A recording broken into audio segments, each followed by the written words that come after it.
آپ کو پتا ہے یہ عید غدیر کیا ہے؟ سرکار فرماتے من تشبہ بقوم فہو منہم، جو جس قوم جیسی شکل اختیار کرے گا اسی کے ساتھ اٹھایا جائے گا۔ ہم نے کہا تم عید غدیر کی بات کرتے ہو، عید غدیر کی پہلے حقیقت سن لیجئے، عید کیا ہے وہ تو نہیں، خالی غدیر خم کی حقیقت سن لے۔ سرکار سیدنا برا ابن عازب، سرکار سیدنا زید ابن ارقم رضی اللہ تعالی عنہما، دونوں صحابی ہیں، دونوں ارشاد فرماتے ہیں لما نزل رسول اللہ صلی اللہ تعالی علیہ وسلم بغدیر خم، سرکار علیہ السلام مدینہ شریف سے واپس آ رہے تھے، مکہ سے آخری حج کر کے، حجۃ الوداع کر کے سرکار تشریف لا رہے تھے۔ راستے میں ایک مقام ہے جس کو غدیر خم کہا جاتا ہے، کوئی خم پڑتا ہے کوئی خم پڑتا ہے، دونوں طرح کی روایتیں ہیں۔ غدیر کا معنی آپ جانتے ہیں، غدیر کہا جاتا ہے تالاب کو عربی میں، تو غدیر خم وہاں کوئی تالاب یا جو بھی چیز رہی ہو اس مقام کا نام غدیر خم پڑ گیا۔ سرکار جب وہاں تشریف لائے فَأَخَذَ بِيَدِ عَلِيٍّ، آپ نے حضرت علی کا ہاتھ پکڑا، اور پکڑنے کے بعد سرکار نے فرمایا الستم تعلمون انی اولا بالمؤمنین من انفسہم، سارے صحابہ جمع ہے، سرکار فرماتے کیا تم نہیں جانتے کہ تمہارا نبی، ایمان والوں سے کہہ رہے ایمان والوں، کیا تم نہیں جانتے کہ تمہارا نبی تمہاری جانوں سے بھی تمہاری جانوں سے زیادہ قریب ہے؟ ایک ترجمہ یہ، دوسرا یہ کیا تم نہیں جانتے کہ تمہارا نبی تمہاری جانوں کا تم سے زیادہ حقدار ہے؟ ایک بار میرے نبی نے پوچھا، پھر سرکار علیہ السلام کے صحابہ نے کہا بلا کیوں نہیں میرے آقا، آپ ہماری جانوں کے ہم سے زیادہ حقدار ہے، جس کو سرکار تاج الشریعہ کہتے ہیں۔ زندگی یہ نہیں ہے کسی کے لیے، زندگی ہے نبی کی، نبی کے لیے نہ سمجھ مرتے ہیں زندگی کے لیے، زندگی تو بنی ہے نبی کے لیے۔ سرکار نے پھر ارشاد فرمایا الستم تعلمون انی اولا بکل مومن عن نفسہ، یہ بتاؤ کیا میں ہر ایمان والے کی جان کا اس سے زیادہ حقدار نہیں ہوں؟ سارے صحابہ نے ایک زبان ہو کر کہا کیوں نہیں میرے مصطفیٰ، ہماری جانیں آپ کے لیے ہے، ہمارا مال آپ کے لیے ہے۔ ہم کہتے ہیں زبان حال سے یہی بولی بولی جو بریلی کا مفتی اعظم بولتا ہے، کہتا ہے یہ ایک جان کیا ہے، اگر ہو کروڑوں تیرے نام پہ سب کو وارا کروں میں۔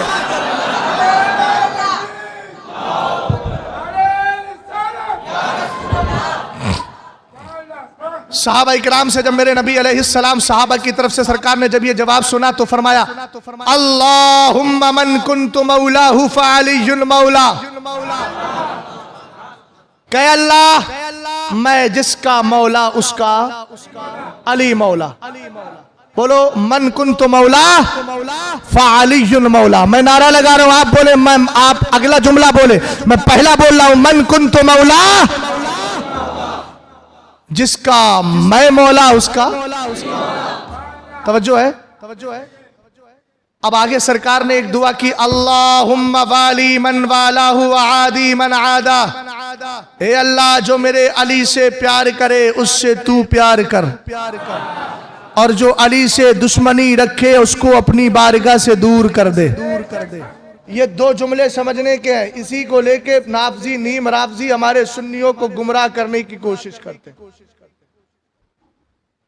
عید غدیر مناتے ہیں، ہم نے کہا آج تک عید پلید منا کے زنا کے ذریعے جو بچہ پیدا ہوتا تھا رافضیوں میں اور آج بھی وہ ان کا امام بنتا ہے، یہ پلید سے عید غدیر کی طرف کب سے آ گئے؟ یہ بھی سمجھنا ہوگا نا۔ اب ہم سے لوگ دلیل مانگتے ہیں ایسا ہے کہ نہیں ویسا ہے کہ نہیں، تو ان سے کہنا کہ سرکار علیہ السلام کے زمانے کے بعد حضرت مولا کائنات سے پہلے حضرت ابو بکر کی خلافت آئی تو کیا عید غدیر منائی گئی؟ حضرت عثمان نے منائی، حضرت علی نے منائی، خود حضرت علی نے منائی، حسن مصطفیٰ نے منائی، امام حسین نے منائی، کبھی نہیں۔ کم منائی گئی 351 ہجری، بولو بولو بولو یاد کر لو، 300 ہجری کے اندر بغداد میں رہنے والا معز الدولہ نامی شخص تھا۔ کیا نام تھا؟ معز الدولہ نامی شخص تھا، اس نے پہلی بار 351 ہجری میں بغداد کے اندر عید غدیر منائی، اور کب منائی جاتی ہے؟ 18 ذوالحجہ کو منائی جاتی ہے۔ اور منائی کیوں جاتی ہے یہ بھی سن لیجئے. رافضی 18 ذوالحجہ کو عید غدیر کیوں مناتے ہیں؟ اس لیے کہ سرکار علیہ الصلوۃ والسلام نے جب یہ اعلان کیا تھا، حضرت علی کا ہاتھ پکڑا تھا، ان کے نزدیک یہی تاریخ تھی. حضرت علی رضی اللہ تعالی عنہ کا ہاتھ پکڑ کے کہا تھا من کنت مولا فعلی مولا، جس کا میں علی مولا، جس کا میں مولا اس کا علی مولا. یہ کہتے معلوم ہے اس کا مطلب کیا تھا؟ سرکار دنیا سے تشریف لے جانے والے ہیں، زندگی کا آخری حج ہے. سرکار نے اخیر وقت میں حضرت علی کا ہاتھ پکڑ کے سب کو یہ بتا دیا تھا کہ میرے بعد اگر کوئی خلیفہ بنے گا تو علی. سبحان اللہ نہیں اس جگہ، مگر یہاں ٹھیک ہے سبحان اللہ بھی بول سکتے ہیں، تعجب کے طور پر بھی سبحان اللہ بولا جاتا. اگر آپ نے سبحان اللہ بولا ہے تو نیت یہ کیجئے کہ تعجب اچھا سبحان اللہ، تو سبحان اللہ تعجب کے لیے بھی بولا جاتا ہے. تعجب اس بات پر ہے کہ ان کی مت ماری گئی اس حدیث کو لے کر کے انہوں نے حضرت علی کو سرکار کے بعد سب سے افضل سمجھا. بولو بات سمجھے کہ نہیں؟ تو عید غدیر کیوں منائی جاتی ہے رافضیوں کے یہاں؟ 351 ہجری میں معز الدولہ نے سب سے پہلے بغداد میں عید غدیر منا کر یہ اعلان کیا تھا ہمارے نزدیک سب سے پہلے خلیفہ بلا فصل جن کو کہا جاتا ہے، ان کی زبان میں کہا وہ علی ہے علی ہے علی ہے علی ہے. یہ انہوں نے نظریہ بیان کیا. اب میں ہندوستان کے ان نیم رافضیوں سے پوچھنا چاہتا ہوں، اور دوسری بات میں یہ بھی بتا دوں 18 ذی الحجہ کو سیدنا عثمان غنی رضی اللہ تعالیٰ عنہ کی شہادت بھی ہوئی ہے. یہ بدبخت قوم اسی لیے عید غدیر مناتی ہے، ایک تو حضرت علی کی خلافت کے اعلان کے طور پر، اور دوسرا حضرت عثمان غنی کی شہادت ہوئی تھی. یہ جلن کے خوش ہوتی ہے، اس بات پر خوش ہوتی ہے کہ اسی دن حضرت عثمان کو شہید کیا گیا، پلوائیوں نے شہید کیا. میں پوچھنا چاہتا ہوں اگر اپنے آپ کو سنی کہتے ہو، آج تمہارے نظام آباد میں یہ مردود لوگ، یہ جھوٹے پیر اور جھوٹے سید عید غدیر منا کر تمہارے ایمان عقیدے کو خراب کرنا چاہتے ہیں. ان سے کہہ دینا ہمارے عید غدیر کا تصور نہیں. اور اتنا یاد رکھنا ہم حضرت علی کو مولا مانتے ہیں مگر سب سے پہلے خلیفہ ابو بکر کو مانا کرتے ہیں. ایک بات اور بتا دوں، اب عید غدیر کا بائیکاٹ کیوں کیا جائے؟ سرکار نے کسی کی مشابہت کو پسند، سرکار نے فرمایا یہودیوں کو دیکھا امامہ باندھتے تھے بغیر ٹوپی کے، نبی نے فرمایا ٹوپی کے ساتھ باندھو تاکہ یہودیوں جیسے نہ ہو جاؤ. بولو. سرکار جب مدینہ شریف پہنچے تو میرے نبی نے فوجد الیہود یصومون یوم عاشورہ، سرکار نے دیکھا کہ یہودی عاشورہ کے دن کا روزہ رکھتے. میرے نبی نے فرمایا کیوں رکھتے ہو؟ کہا اس دن اللہ نے ہمیں فرعون سے نجات دلائی تھی. سرکار نے فرمایا انا اولا بموسیٰ، ہم تم سے زیادہ، نحن اولا بموسیٰ، ہم تم سے زیادہ موسیٰ کے حقدار ہیں. ہم بھی روزہ رکھیں گے مگر ایک دن کا نہیں، 9 کا بھی رکھیں گے، 10 کا بھی رکھیں گے تاکہ یہودیوں سے مشابہت. عید غدیر کا بائیکاٹ کرو چمکے، اس لیے کہ اس میں 2 راز ہے.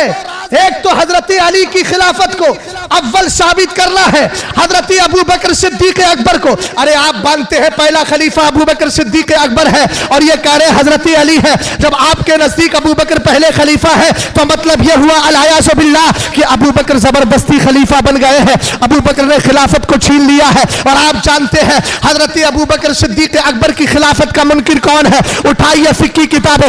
اعلیٰ حضرت نے رد الرفسہ میں ایک حکم شرع بیان کیا، فرمایا من الروافض من انکر من الروافض من فضل علی علی الثلاثہ فهو مبتدع وان انکر خلافت الصدیق او عمر فهو کافر. فرمایا سنو، اگر کوئی رافضیوں میں ایسا ہے جو حضرت علی کو ابو بکر و عمر و عثمان پر فضیلت دیتا ہے تو وہ بدعتی اور گمراہ ہے، اور اگر کوئی ابو بکر اور عمر کی خلافت کا انکار کرتا ہے تو وہ کافر ہے. بولو کون ہے؟ تمہارے عقیدے پر یہ لوگ حملہ کر رہے ہیں عید غدیر کے نام پر. اب تو سمجھے بات کو. عید غدیر کس نے منائی؟ رافضیوں نے. 351 ہجری میں بغداد کے اندر معز الدولہ نے. اچھا جواب دے دوں میں اس حدیث کا، پھر مراد کیا ہے؟ مولا کے معنی 10 آتے، 10 معنی آتے، اور 10 معنوں میں ایک معنی آتا ہے آزاد کرنے والا، ایک معنی آزاد کیا ہوا، ایک معنی دوست آتا ہے، ایک معنی مددگار آتا ہے، ایک معنی معاون آتا ہے، اور ایک معنی جو آتا ہے سردار آتا ہے۔ یہاں کون سا معنی مراد لیا جائے؟ یہاں معنی مراد لیا جائے مددگار۔ سرکار یہ فرما رہے ہیں جس کا محمد عربی مددگار اس کا علی مددگار۔ سمجھ میں آئی بات آپ کے؟ مگر پہلا خلیفہ کون ہے؟ ابو بکر صدیق اکبر ہے۔ اب میں آپ کو جواب دے رہا ہوں حدیث کی روشنی میں۔ اگر کوئی یہ کہے کہ حضرت ابو بکر صدیق اکبر سے بھی افضل علی ہے، العیاذ باللہ، اگر اس طرح کا نظریہ رکھے اور کہے کہ وہ افضل ہے اور دلیل یہ ہے سرکار نے فرمایا من کنت مولاہ فعلی مولا، تو اس سے کہنا ذرا یہ بتا اگر علی کچھ بولے تو علی کی بات مانے گا کہ نہیں مانے گا؟ تو وہ کہے گا ہاں، تو کہنا اٹھا حضرت محمد ابن حنفیہ کی حدیث جس کو امام بخاری نے روایت کیا۔ محمد ابن حنفیہ کون ہے؟ حضرت علی کے بیٹے ہیں، حسین پاک کے بھائی ہے۔ یہ الگ بات ہے کہ دونوں کی مائیں الگ تھی مگر باپ مولا کائنات تھے۔ یہ محمد ابن حنفیہ رضی اللہ تعالیٰ عنہ ایک دن آئے حضرت علی کی بارگاہ میں، کہتے ہیں قلت لأبی، میں نے اپنے باپ مولا کائنات سے پوچھا ای الناس خیر بعد النبی صلی اللہ تعالیٰ علیہ وسلم، سرکار سیدنا امیر المومنین علی المرتضی کرم اللہ وجہ الکریم، میرے والد بزرگوار، مجھے بتائیے سرکار کے بعد لوگوں میں سب سے بہتر کون ہے؟ تو اگر من کنت مولاہ فعلی مولا کا حضرت علی سے زیادہ معنی کون سمجھ سکتا ہے؟ ارے وہ تو باب المدینہ، وہ تو بابو مدینہ العلم ہے۔ مگر حضرت علی کا جملہ سنیے گا، آپ نے فرمایا ابو بکر، سرکار کے بعد سب سے بہتر اگر کوئی ہے، اونچا بولو، حضرت محمد ابن حنفیہ، آپ کے اس فرمان پر ہماری جان قربان۔ آپ نے بہت بڑا مسئلہ حل کر دیا۔ کہتے ثم قلت من، ثم من، کہتے پھر میں نے اپنے باپ سے پوچھا ابو جان اس کے بعد بتائیے کون؟ تو مولا کائنات نے کہا عمر۔ اونچا بولو، کیا کہا؟ بات سمجھ میں آئی آپ کے؟ یہ جواب سمجھے؟ یہ دلیل آپ کو مل گئی تو ایک دلیل آپ کو میں اور سنائی دیتا ہوں۔ جب حضرت ابو بکر صدیق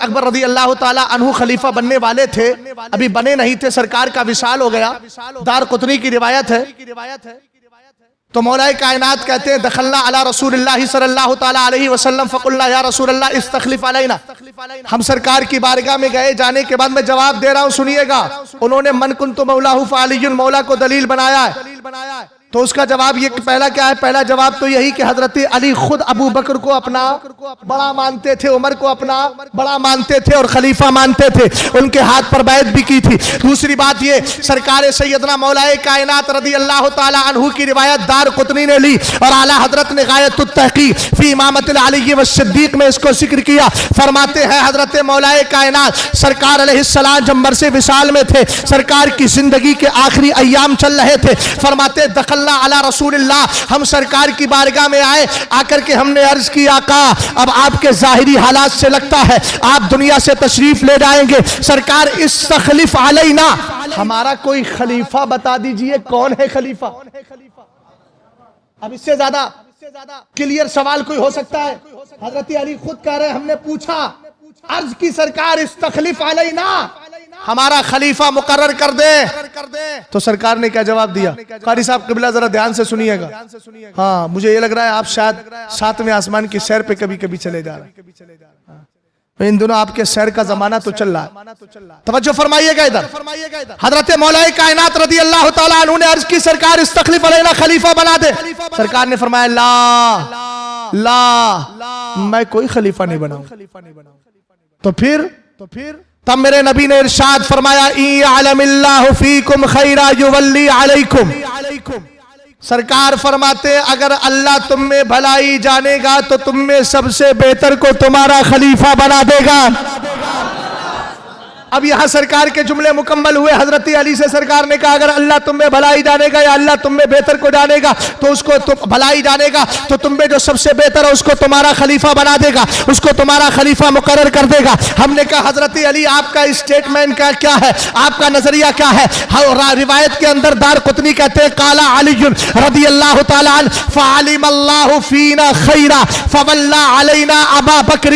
تو کہتے ہیں سنو, اللہ نے ہم میں بھلائی جانی بھی اور جاننے کے بعد اللہ رب العزت نے ہمارا خلیفہ ابو بکر کو مقرر کر دیا ہے. ہم نے کہا علی خلیفہ مانا, کہا مانتے کیسے نہیں. سرکار دو عالم نے جس کو ظاہری زندگی میں مصلی پہ کھڑا ہو کے ہماری نمازوں کا امام بنا دیا ہو, ہم نے دنیاوی امام بھی اسی کو مقرر کر لیا ہے. بات سمجھے؟ ارے بات سمجھے کہ نہیں؟ پہلی بات کیا, من کنت مولا فعلی مولا. تو جواب ملا اس کا. ایک دلیل اور دے دوں. یہ رافضی کیا ہے, حضرت عمر فاروق اعظم ایک دن سرکار کی بارگاہ میں بیٹھے تھے تو میرے نبی علیہ السلام نے فرمایا کاغذ قلم لاؤ, بخاری شریف کی حدیث ہے کاغذ قلم لاؤ میں کچھ لکھ دوں. حضرت عمر نے کہا سرکار قرآن کے ہوتے ہوئے ہمیں کسی تحریر کی ضرورت. سرکار نے مان لیا. تو بدبخت کیا کہتے ہیں, بولے وہ سرکار اس میں لکھ کے دینے والے تھے کہ علی میرے بعد خلیفہ ہوں گے مگر عمر نے لکھنے نہیں دیا. میں نے کہا اے بدبختو ذرا اتنا غور کرو, اگرچہ عمر کا نام سنتے ہی شیطان بھاگ جائے مگر میرے مصطفیٰ وہ ہیں جن کے سلال کے سامنے عمر بھی زانوے ادب طے کیا کرتے تھے. سرکار جب جلال میں آتے تھے نا تو حضرت عمر کی نظریں بھی نیچی ہو جاتی تھی, کہتے تھے رضیت باللہ ربا وبالاسلام دینا وبمحمد صلی اللہ علیہ وسلم نبیا. ٹھیک, ایک جواب اور اسی حدیث کا کہ ٹھیک ہے حضرت علی کو حضرت عمر نے کہہ دیا آپ مت لکھیے. سر حضرت علی کو لکھنے والے تھے سرکار کی بارگاہ میں. حضرت عمر نے کہا سرکار مت لکھیے. سرکار نے لکھنا چھوڑ دیا. اب نہیں دیا تو مجھے یہ بتائیے کہ داماد حضرت علی تھے کہ حضرت عمر؟ حضرت علی داماد تھے, سگے چچا زاد بھائی تھے. یہ وہ علی ہے جن کے لیے سرکار کہتے ہیں انت اخی فی الدنیا والآخرہ, تو دنیا میں بھی میرا بھائی ہے آخرت میں بھی میرا بھائی. اور داماد زیادہ آتا ہے نا, وہ تو سمدھی لگتے تھے سرکار علیہ السلام کے. کون نہیں سمجھی نہیں, سسر لگتے تھے حضرت عمر فاروق اعظم. اور سسر کا آنا جانا بیٹیوں کے یہاں کم ہوتا ہے نا, مگر وہ داماد تھے کون؟ حضرت علی. تو زیادہ آتے تھے. حضرت عمر فاروق اعظم کے کہنے سے سرکار نے نہیں لکھا, تو کسی اور وقت علی آئے ہوتے تو لکھ کے دے دیتے. کیا عمر روکتے؟ ہم نے کہا اگر اس حدیث کو دلیل بناتا ہے تو اس حدیث کا جواب کیا دے گا؟ جو غلام تاج الشریعہ آپ کو سنانے جا رہا ہے, کتاب کا نام مسلم شریف ہے. ان عائشہ رضی اللہ تعالی عنہا قالت قال علی رسول اللہ صلی اللہ تعالی علیہ وسلم فی مرضہ الذی مات. حضرت ام المومنین کہتے ہیں کہ سرکار علیہ السلام مرض وصال میں ہے. سرکار نے مجھ سے ارشاد فرمایا ادعی لی اباکی و اخاکی, اے عائشہ اپنے باپ ابو بکر کو بھی بلاؤ, اپنے بھائی عبد الرحمن کو بھی بلاؤ, حتی اکتبہ کتابہ, تاکہ میں انہیں کچھ لکھ کے دے دوں.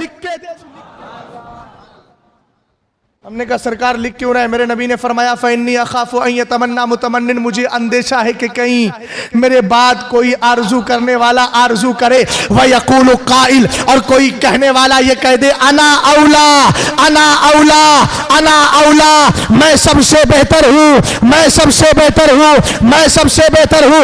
ہم نے کہا سرکار بہتر ہے کون؟ تو سرکار نے فرمایا وَيَابَ اللَّهُ وَالْمُؤْمِنُونَ إِلَّا أَبَا بَكْرٍ, کہا قسم خدا کی اللہ رب العزت نہیں مانے گا, ایمان والے نہیں مانیں گے. اگر مانیں گے تو ابو بکر صدیق اکبر کو مانیں گے. تو پتہ چل گیا اگرچہ سرکار نے نام کی صراحت نہیں کی ہے مگر یہ الفاظ دکھا کر سرکار نے یہ بتا دیا ہے جس کو مسلح امامت پہ میں کھڑا کروں, جس کے کاندھوں پر میں سوار ہوں, جس کو یار غار بناؤں, جو غار سور کے اندر میرے ساتھ جائے, اور جس کے لیے میں لکھ کر دینا چاہوں, جس کے لیے میں یہ کہوں کہ خدا اور ایمان والے اگر مانیں گے تو ابو بکر کو مانیں گے. میرے امتیوں اشارہ سمجھ جانا, میری منشا بھی یہی ہے کہ میرے بعد خلافت کا بوجھ وہی اٹھائے گا جس نے میری ظاہری زندگی میں نبوت کا بوجھ اٹھا لیا ہے. سرکار علیہ السلام کو کاندھوں پہ اٹھایا تھا نا حضرت ابو بکر نے, تو نبوت کا بوجھ اٹھایا, بعد وصال خلافت کا بوجھ.